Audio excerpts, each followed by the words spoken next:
અમરેલી રાજુલામાં સફાઈ કામદારોની હડતાલનો મામલો હવે ગરમાયો। આજે સફાઈ કામદારોની હડતાલનો આજે 9મો દિવસ છે। હજુ પણ નગરપાલિકા દ્વારા માંગ સ્વીકારવામાં આવી નથી। વાલ્મીકી સમાજના પ્રદેશ પ્રમુખ જીતુભાઈ બારૈયા સહિત 25 જેટલા સફાઈ કામદારોની પોલીસે કરી હતી અટકાયત બાદ વાલ્મીકી સમાજના પ્રદેશ પ્રમુખ જીતુભાઈ બારૈયાએ આપી પ્રતિક્રિયા। 15 દિવસ માટેની રોસ્ટર પ્રથા બંધ કરી મહિનો દિવસની નોકરી આપવાની માંગને લઈને સફાઈ કામદારો હડતાલ પર ઉતર્યા છે। સફાઈ કામદારોની હડતાલનો મામલો દિવસે ને દિવસે ઉગ્ર બન્યો છે। આવતીકાલે પ્રદેશ પ્રમુખ તેમજ આગેવાનો સહિત સફાઈ કામદારો સાથે રહીને ભાવનગર નિયામક કચેરી ખાતે આવેદનપત્ર આપી રજૂઆત કરશે। જ્યાં સુધી સફાઈ કામદારોની માંગ પાલિકા દ્વારા સ્વીકારવામાં નહીં આવે ત્યાં સુધી હડતાલ શરૂ રહેશે। સફાઈ કામદારોએ નગરપાલિકા સામે ભારે રોષ વ્યક્ત કર્યો છે। રિપોર્ટર હુસેનભાઈ સંગાર, ધારી।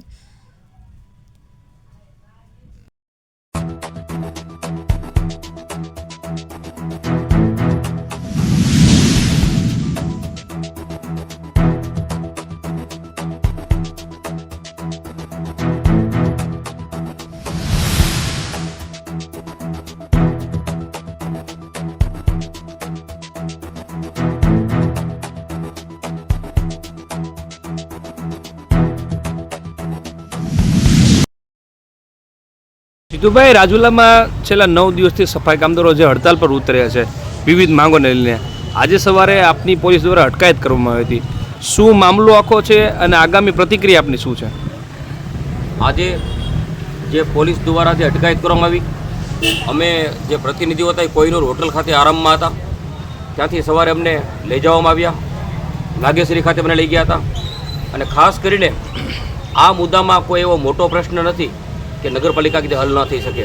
માત્ર ને માત્ર નગરપાલિકાનું સંકલન હોય ચીફ ઓફિસર સાથે તો આ પ્રશ્ન અહીં નહીં સોલ્વ થઈ જાય તેવી બાબત છે। પણ આ પ્રશ્નમાં 9 દિવસ સુધી અમને જવાબ દેવામાં ન આવતા અને ના છૂટકે અમારે RCM કચેરી ખાતે જઈને ધરણા પ્રદર્શન કરવું પડશે અને ત્યાં આવેદનપત્ર આપીશું અને જે કંઈ અમારી માંગ છે તેની માટે અમે ત્યાં પણ ધરણા કરશું। ખાસ કરીને જે અમારા રોજમદાર કામદારો છે તેને કાયમી કરવામાં નથી આવે, એની ઉંમર પૂરી થવા આવી છે વયમર્યાદાના કારણે, તો આવા લોકોને ઝડપથી કાયમીનો લાભ આપવામાં આવે। અને તેમજ 120 કર્મચારી અમારા છે તેના 15 દિવસના વારા છે, તો એ વારા સિસ્ટમ ક્યાંય પણ જગ્યાએ છે નહીં, તો વારા સિસ્ટમ તાત્કાલિક બંધ કરવામાં આવે। આવી દરેક બાબતને લઈને અત્યારે અમે 9 દિવસથી આંદોલન કરી રહ્યા છીએ, પણ નગરપાલિકાના ચીફ ઓફિસર કે પ્રમુખ આ બાબતે યોગ્ય નિર્ણય કરવા માંગતા નથી। માત્ર ને માત્ર જ્યારે વાત આવે સંકલનની ત્યારે ધારાસભ્યને આગળ કરી દેતા હોય છે, પણ આ બાબતમાં ગુજરાતની 149 નગરપાલિકા છે, એમાં દરેક નગરપાલિકામાં સંકલન હોય તો એ માત્ર ને માત્ર ચીફ ઓફિસરને અને પ્રમુખશ્રીનું હોય છે, પણ આમાં ધારાસભ્યને આગળ કરીને આ મુદ્દો હલ કરવા નથી માંગતા તેવી નીતિ આ લોકોની દેખાઈ રહી છે। આગામી શું રણનીતિ છે તમારી?